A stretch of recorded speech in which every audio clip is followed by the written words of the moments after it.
Hey, you playa, have you ever gone out on a date with a girl and thought everything went well until you tried to contact her for a second date? You shoot her a message and try to make plans, but she gives you a wishy-washy answer or just one-word reply, not making you feel all too certain that she wants to go out with you again. Chances are you've experienced the dating drop-off, and there are 3 reasons why that happens. Number 1, you didn't live up to her expectations. Maybe the online conversation between the two of you was really great. You guys were flirting, you were into it, but when she met you in person, something was missing. A part of your personality that showed online just wasn't there in the flesh. It could be something as simple as the way that you looked not really matching the pictures you had online, or her just creating a fantasy of who you were in her mind, only to see that you're a different person. Maybe your shyness came through more when you were actually there with her, where she didn't really sense that before when you were talking to her online. Number 2, she immediately noticed some kind of red flag.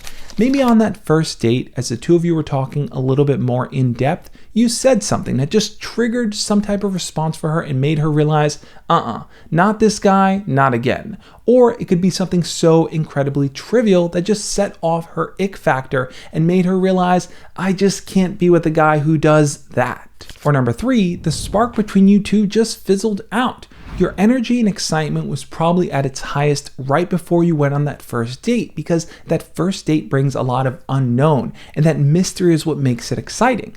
Now that you've gone on that date, you have to kind of keep them entertained and interested up until the second date. If you just can't do that through texting conversations, you're going to lose their interest entirely. You're never really going to get a full, detailed explanation from that person as to why things didn't work out. You may get a short response like, you're just not my type, we're better off as friends, or I just don't think we have a lot in common, which doesn't really answer the question as to what you did wrong and why it didn't work out. But instead of harboring so much energy and focus on that question, what you should be doing instead is asking yourself, what can I do differently to ensure that this girl is going to be interested for a second and third and fourth date? That's where I can help you out.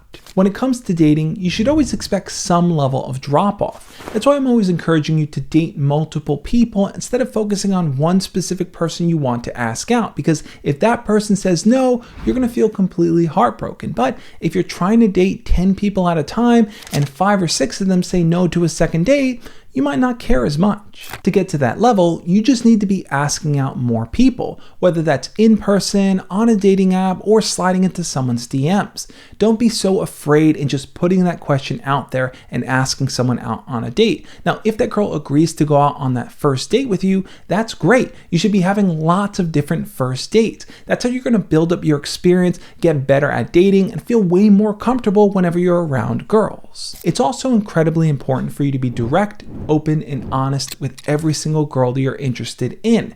You may encounter a girl who has her own personal criteria of red flags she's looking to avoid. That's totally fine. She's going to vet you, but you're also going to vet her. You're looking for a person you can match up with as well. You're not just trying to check all her boxes, you're trying to make sure you're actually a good fit. Though there are some guys who are so desperate for a specific girl's attention and approval that they'll do and say anything just to win her over.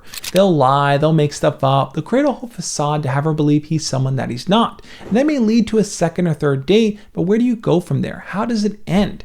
Eventually, you're going to have to show your true personality if this is a person you're going to end up with, and they're going to see you made it all up. You're not actually who they thought you were. Being honest with someone about what your intentions are, the type of relationship you want, and the partner you want to end up with is going to allow you to see if they're actually a good match. You're not out here dating just to kind of fool around and find a random person. You want to find someone you actually want to call your partner eventually. But the key strategy that you're definitely going to want to master to ensure that you get that second or third date with them is to build hype for the next time. This is the most important piece. If they're not excited about going out with you again, they're not going to want to do it. So while you're on that first date with them, talk about more things that you want to do with them. Talk about activities you want to try, places you want to go, things you want to see.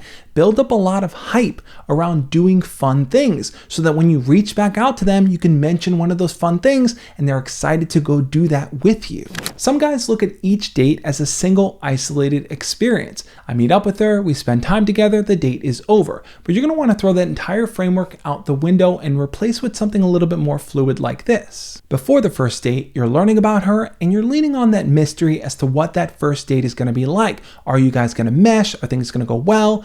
When you have that first date, showcase your personality, be open, be honest with her, be real, and learn something new about her there. Something that you can use to lead to the second date. Something like an activity or an event, something she wants to try. And then after that first date, you can talk about doing that thing with her. Build up energy and excitement just like you did with the first date and lean more on the mystery that's leading up to the second one, because now she's going to attach you to that exciting thing that she wants to do. So when you ask her to do it for the second date, she has no reason to say no.